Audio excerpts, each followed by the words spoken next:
Welcome to the Military OneSource podcast. Military OneSource is an official program of the Defense Department with tools, information, and resources to help families navigate all aspects of military life. For more information, visit MilitaryOneSource.mil. Welcome to the podcast. I'm Bruce Moody. One day you have an affectionate little human who wants to be with you all the time, then everything changes. I want to say at this point that I was given a script that describes a teen as, quote, a sometimes moody adolescent who finds fault with everything that you do. Well, again, my name is Bruce Moody, and I can tell you that I was a moody adolescent, uppercase M and lower. I definitely lived up to my name. I can say from personal experience that adolescence is a confusing time for both kids and their parents. But as much as your teen pushes you away, parents are more important than ever during this stage, and many parents don't understand their influence, especially in the lives of their older teens. So we'll talk about this today with our guest, who is Dr. Kenneth Ginsburg. He is a pediatrician specializing in adolescent medicine at Children's Hospital of Philadelphia.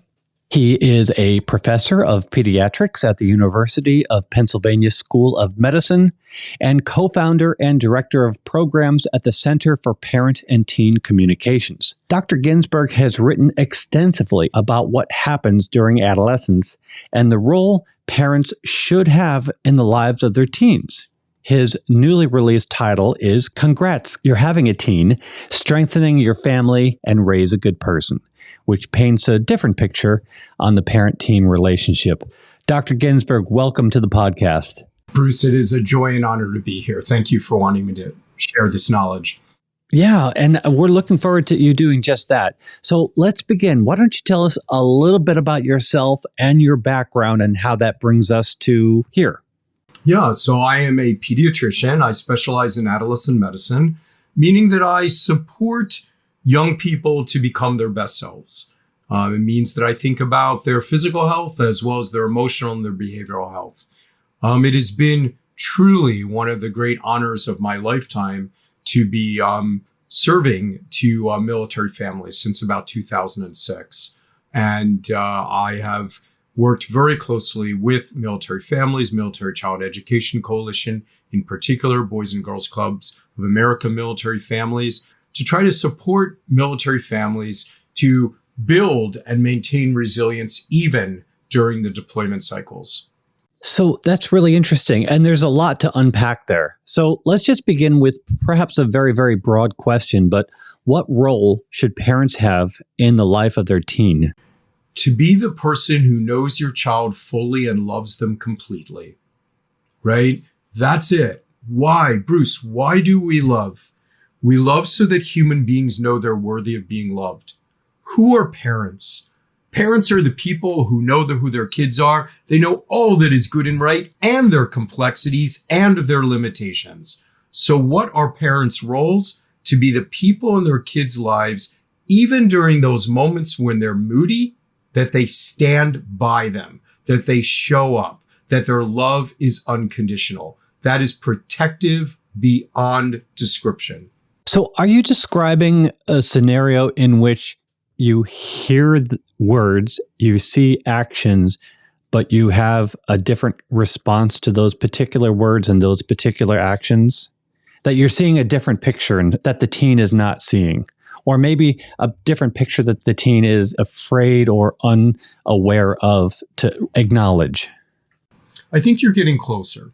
I think the issue is that it is for parents to see kids as they deserve to be seen, as they really are, not through the lens of their behaviors, right? That is what parents can do. You know, during your introduction, Bruce, you made a very, very important point. You pointed out that the presence of parents is perhaps more important than at any other time during human development, except for maybe between 0 and 3, where you have to feed them to keep them alive. But now is the time you nurture them to be able to thrive, to know who they really are. And so what's happening in general for adolescents is that they are judged fully by their behaviors, right? Whether it's in school, whether it's by other teens, so many people see what they're doing and then describe the teen as who they are based on what they're doing. A parent's opportunity is to really see who the kid is, their character strengths, all that is good and right, and those strengths they have yet to develop. Because, I have the audacity to have defined love, right? Love is literally seeing someone as they deserve to be seen, right? Not based on the behavior. And Bruce, love is different than liking. You don't have to like the behavior, but if you want to bring your child back to being their best self, you love who they are. So as you're loving the child, the teen, for who they are, how are you dealing with the emotions and the pushback? Are there cues to look for that indicate, well, I have an in here, or should I wait a few minutes, or should I meet volume with volume? What should a parent be looking for when they're trying to get into the heads of their teen? Yeah, so you want to be present and available and understand that the teen is the expert in their own life. They may or may not be ready to talk to you in this moment, but they rely on you fully. In your introduction, Bruce, you said that you have these adorable little children who want to spend all their time with you and everything changes during adolescence. That is simply not accurate. It may look accurate from the outside, but every piece of research that's been done shows that adolescents want to be with their parents, want to know their parents' values, and want their parents to accept them fully. So what you need to do, Bruce, to start is to understand development, right? To understand that adolescence is absolutely a confusing time. Why? Because it's the time where you're answering the most fundamental and most difficult question in the world, which is, who am I? Right? Very confusing. It's also the time where you have to become very independent and figure out how to do things on your own. What does that mean? It means that while you're trying to become independent, just a normal human reaction is to resent the fact that you're not yet independent. Who are parents? Parents are the people who did everything for you when you were little. So yes, they temporarily push us away, or may push us away. I don't want you to have any expectations that things are going to be tough, but they may push us away as they are learning to stand on their own. When we handle this phase of their life well, that's when this pushing you away will diminish. But during these moments, when you said meet volume with volume, the answer is absolutely not. Because if the kid is, I hate you so much, and you're like, oh, I hate you more. Guess what? And when the kid is trying to become independent and slams the door because they need their own room, and you go equal and opposite and open the door because you say it's my house, I can go anywhere, that's volume for volume, but it flies in the face of development. If instead, when your kid says, I hate you, you go, I still love you. I'm going to be in the other room, knock when you're ready. And when they slam the door, you just whisper through it, I see you need space. I'm available when you want me. So they don't need you to go volume for volume. They need you to be a stable presence in their life who never stops loving. That stable presence, how does that carry in the head of a teen as they go out the door? So I'm thinking about harmful behaviors that teens, they're probably way more prevalent than when I was growing up. Problems online, problems with drugs, problems with other types of negative behaviors. How do you empower a child before they go out the door that gets ahead of these negative behaviors? Multiple answers to that question, Bruce. The first is you see the child as they are. You see what's good and right about them. That reinforces for them what their values are. It is your knowledge of who their kid is that is their North Star. They know who they're supposed to be. You then also give them the facts to make sure that they're aware of the dangers, for example, of drugs or of online predators or of putting your information out there and lasts forever. You give them the information. Then you make it clear, I am your lifeline. You can always come to me no matter what. And I'll give you one example. Something I love doing is making sure that every family has a code word, right? So in your dreams, Bruce, you would go to a party and a kid would say, hey, you want to smoke this? And I would go, I'm sorry, I will not participate that because it's inconsistent with my values. Like, we'd love our kids to talk like that, but they don't, right? And it's too hard to call down your friends. But you know what's normal in teen culture is to say, are you kidding? My mother would kill me, or my mother ruins my life. My mother smells me when I get home. So what do? You give them knowledge. You give them the knowledge that they can always, or the awareness that they can always come to you. And then you give them code word. Now I'm at the party. Now drugs come out and I text my mom and I drop her a code word that says, hey, get me out of here. And my mom knows what it is. It might be, hey, left too soon to walk spotty. But if I said walk spotty on a text, my mom knows to text back, what do you mean? You're supposed to be home. Don't you remember that your aunt was coming over? Get home now. Do you want me to pick you up? Right? You give them the way out to live to their values. And that acknowledges a couple major points. Families are vital. And it acknowledges that to exist in the teen world, you can't always be looking morally superior. You have to deal with your reality of keeping your friends and doing the right thing. Code word allows you to do that. Okay. Also allowing you to do that is just the personal strength to be centered in order to do that.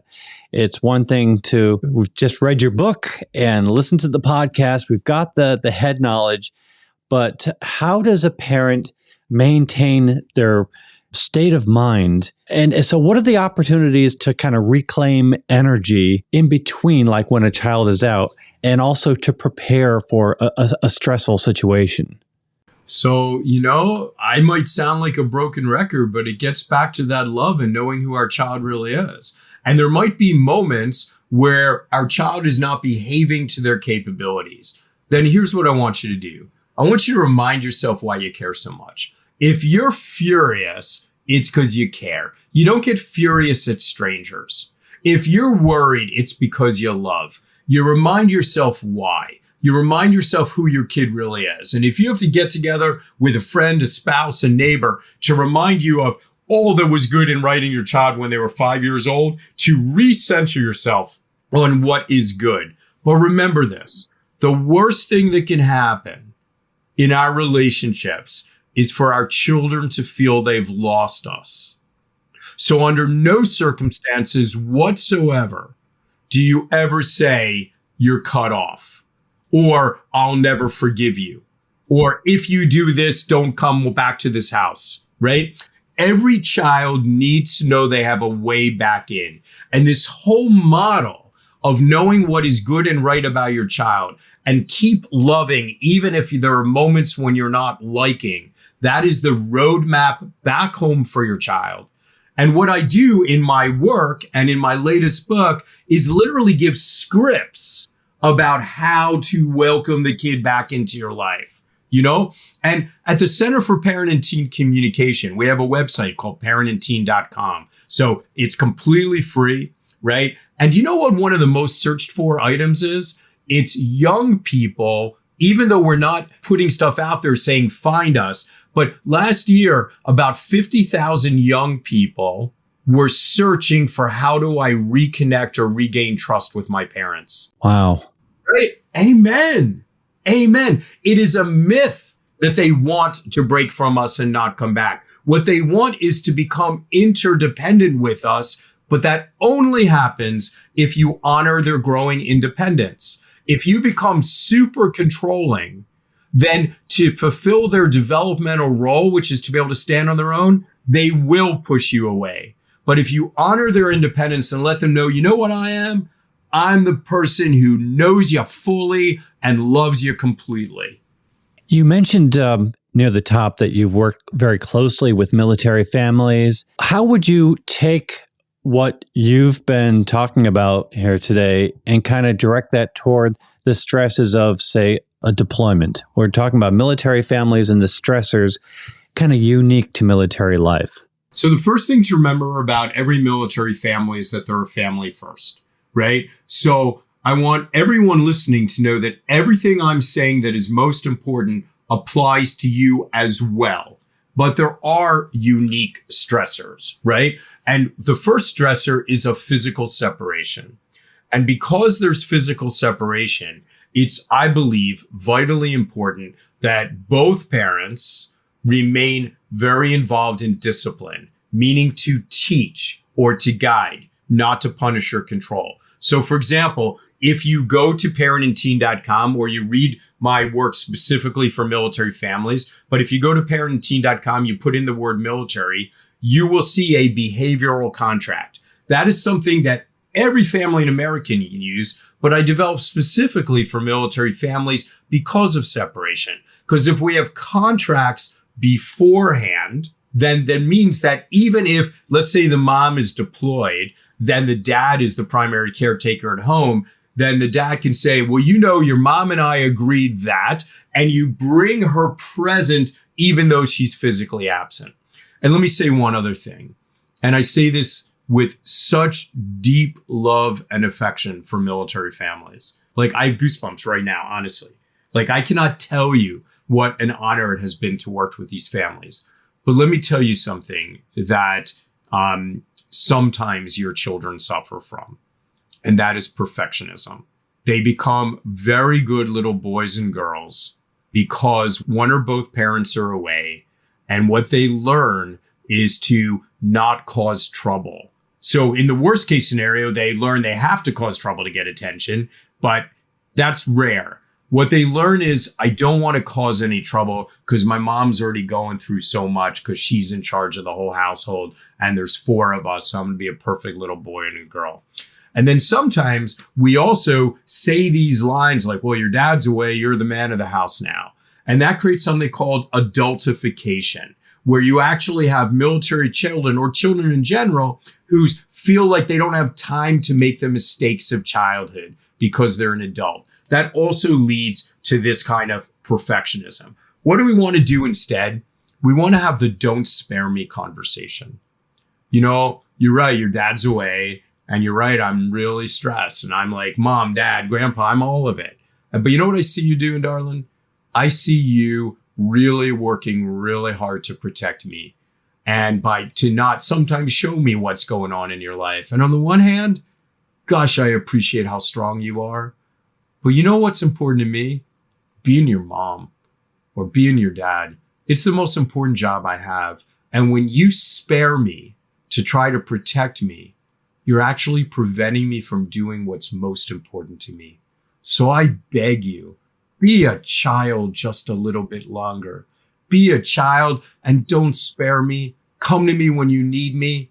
I'll find the strength to be there. We're in this together. That's the message, the just don't spare me message. I have other concepts as well for military families, but those would be the keys that I really want to point out. Your kids are special. You know what? I am going to do one more, Bruce. Forgive me. But let's remember what some of the benefits of being a military child are, right? So if you read the stuff I write, I talk so much about the protective importance of having a sense of meaning and purpose, a responsibility to other people, to know that you matter, that you're doing something for your community, right? So out in the regular world, I got to wave that flag real high sometimes. In the military world, every single military child knows what commitment and service means. They know what responsibility to community means. And let me make no mistake about it, that is deeply, deeply protective to them far into the future. So just as we discuss the challenges of being a military family, let's elevate and celebrate the benefits of being a military family as well. I love what you have to say. And I'm thinking about the concept of perfectionism. It seems like a lot of what you're saying is you really need to walk before you can run. And the purpose of being a young person is to bump and fall and make some wrong turns and learn from each bump and fall and wrong turn. And then as a refined individual, you arrive at adulthood. And you don't want to deprive a young person of that important learning experience.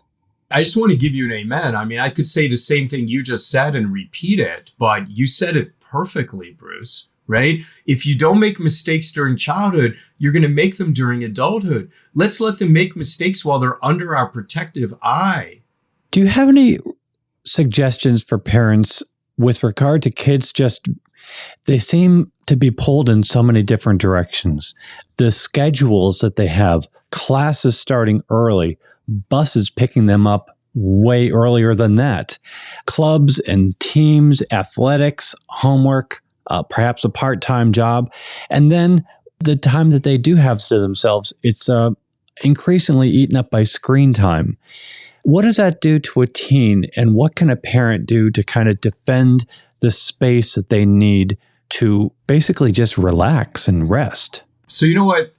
I don't usually like this to be about me, but I write a lot of books and I have these blocks about when concepts are going to happen. And then suddenly I'll be in the shower when I think I'm not thinking. And then the whole idea comes to me, right?